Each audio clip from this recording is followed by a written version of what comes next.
बिस्मिल्लाहिर्रहमानिर्रहीम। अस्सलाम वालेकुम नाज़रीन, मैं हूं अहमद फ़वाद और आप देखते हैं मुझे मेरे यूट्यूब चैनल और फेसबुक पेज पर। नाज़रीन, दो बड़ी अहम खबरें हैं जो कि आज के इस व्लॉग में मैं आपके साथ शेयर करूंगा। सबसे पहली खबर तो जहांगीर तरीन के हवाले से आपको दूंगा कि जहांगीर तरीन ने वो जो शादी की तकरीब थी उसमें जो शिरकत की, उसमें जो उन्होंने बातें की हैं जहाज़ के हवाले से, क्या वाकई वो नून लीग में शमूलियत इख्तियार करने जा रहे हैं? उस तकरीब में उन्होंने शिरकत क्यों की? इस वक्त चल क्या रहा है? इस हवाले से बहुत अहम तफसीलात आपके साथ शेयर करूँगा। और दूसरे नंबर पर नाज़रीन, पाकिस्तान तहरीक इंसाफ की जानिब से वज़ीर आज़म इमरान खान साहब की जानिब से पार्टी का जो वाइस चेयरमैन का ओहदा है वो एक बड़ी अहम शख्सियत को सौंप दिया गया है। वो चूँकि जहांगीर तरीन से रिलेटेड है, वो भी आज की इस व्लॉग में मैं आपके साथ शेयर करूँगा। और साथ में नाज़रीन और कुछ मज़ीद तैनातियाँ भी हुई हैं। सेंट्रल एडवाइज़री जो कमेटी है, उसमें कोई 20 मेंबरान ऐसे हैं जो कि तैनात हुए हैं, इलेक्ट हुए हैं, अपॉइंट हुए हैं। वो भी जो तफसीलात हैं वो भी मैं आपके साथ आज के इस व्लॉग में शेयर करूँगा। तो सबसे पहले आपको बताऊँ कि शाह महमूद कुरैशी साहब वज़ीर ख़ारजा, उन्हें पाकिस्तान तहरीक इंसाफ का वाइस चेयरमैन जो है एक मरतबा फिर से उन्हें जो है वो मुंतखब किया गया है। अब यहाँ पर एक चीज़ आपको मैं बता दूं कि जहांगीर तरीन और शाह महमूद कुरैशी के हवाले से ये इतलात शुरू से ही हैं कि इन दोनों के दरमियान तलखियाँ जो हैं वो मौजूद हैं। जब उन्हें हटाया गया उस वक्त जहांगीर तरीन की मज़ीद कुर्बत के हवाले से चीज़ें आई, लेकिन अब जहांगीर तरीन शाह महमूद कुरैशी साहब को दोबारा वाइस चेयरमैन बनाया गया है। तो इसको लिंक इस तरह से भी किया जा रहा है कि शायद जहांगीर तरीन जो हैं वो इस वजह से दूर हो चुके हैं, लेकिन असल मामलात क्या हैं वो मैं आगे चलकर जो है वो व्लॉग में आपको बताता हूँ।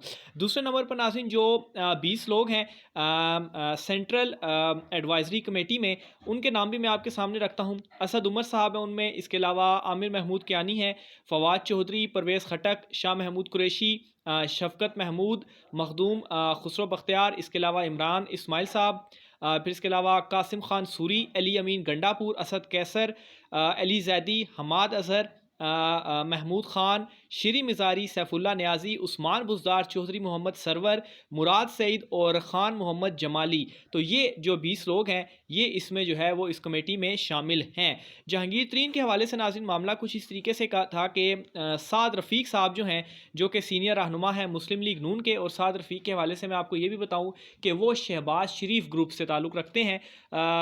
मरियम के साथ उनकी खासी नहीं बनती। तो बहरहाल उनकी बेटी की शादी थी और इस शादी में उन्होंने बहुत सारे सियासी जो लीडरान थे उनको बुलाया हुआ था। उनमें एक जहांगीर तरीन साहब भी थे। जहांगीर तरीन साहब की जानिब से भी इस ये जो तकरीब थी इसमें शिरकत की।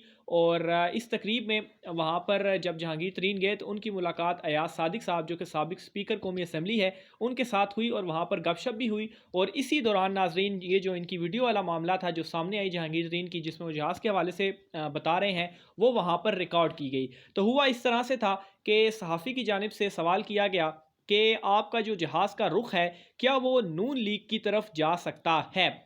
इस सवाल के जवाब में जहांगीर तरीन साहब की जानिब से सबसे पहले ये कहा गया कि शादी का खुशी का मौका है, इसके ऊपर जो है वो हम आए हुए हैं। यानी कि एक चीज़ उन्होंने क्लियर कर दी। जो जहाज़ वाला उनकी जानिब से सवाल किया गया था कि ख्वाजा साद रफ़ीक साहब जो हैं उनके साथ उनके भाइयों की तरह के ताल्लुकात हैं, तो उनकी बेटी की शादी है इसलिए उनकी तकरीब पर मैं आया हूँ। और मज़ीद जो जहाज़ के हवाले से वो कहते हैं कि आगे हम देखते हैं कि इस हवाले से क्या होता है और होगा वही जो होना होगा।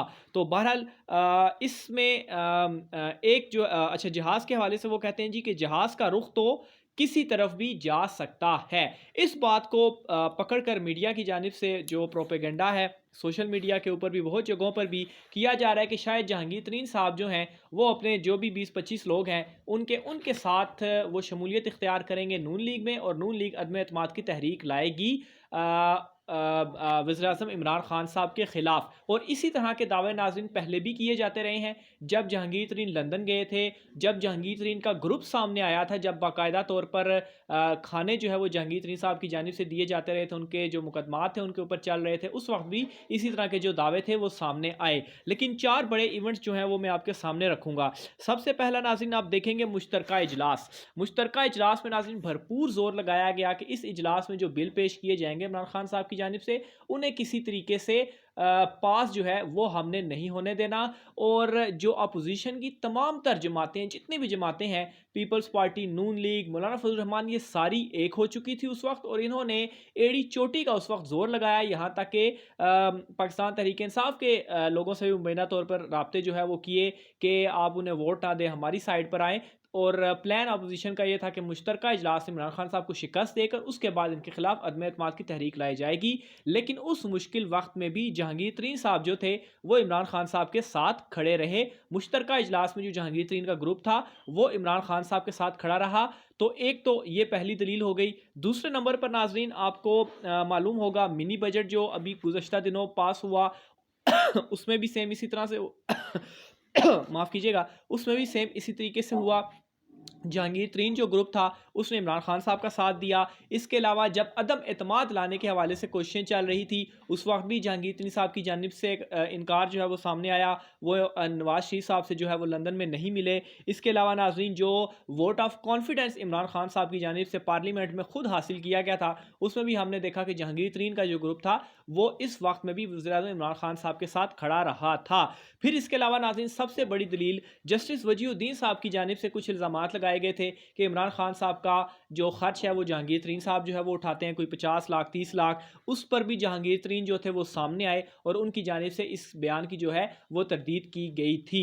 तो हर उस मौके के ऊपर जहाँ पर इमरान खान साहब मुश्किल में थे, जहांगीर तरीन साहब जो थे वो इमरान खान साहब के सामने आए और उन्होंने जो है वो डिफेंड भी किया और साथ भी दिया। इसके अलावा नाज़रीन, मैं अपनी इतलात आपके साथ शेयर कर दूं तो ठीक है, बेशक उन्होंने उस निजी तकरीब में शिरकत की, लेकिन अभी तक कोई ऐसी इतलात नहीं है कि जहांगीर तरीन नून लीग में जा रहे हैं। वो पाकिस्तान तहरीक इंसाफ में ही है। यहाँ तक कि नाज़रीन, वो पाकिस्तान तहरीक इंसाफ में इस वक्त अच्छे खासे एक्टिव हो चुके हुए हैं। इस हवाले से मैं पिछले व्लॉग्स में भी आपको डिटेल बता चुका हूँ कि जहांगीर तरीन काफ़ी एक्टिव हो चुके हैं। तो वो पाकिस्तान तहरीक इंसाफ के अंदर भी जो है वो काफ़ी ज़्यादा एक्टिव हैं। दूसरे नंबर पर नाज़रीन, जो ओहदे की मामला था कि उन्हें अब पाकिस्तान तहरीक इंसाफ की नई तंजीम साजी हुई, यहाँ पर ओहदा क्यों नहीं दिया गया? तो उसकी रीज़न सिंपल सी है, जहांगीर तरीन को इस वक्त नाअहली का सामना है, कोई ओहदा वो नहीं रख सकते। तो ज़ाहिर सी बात है, उनको फिर कोई ओहदा किस तरीके से जो है वो दिया जा सकता है।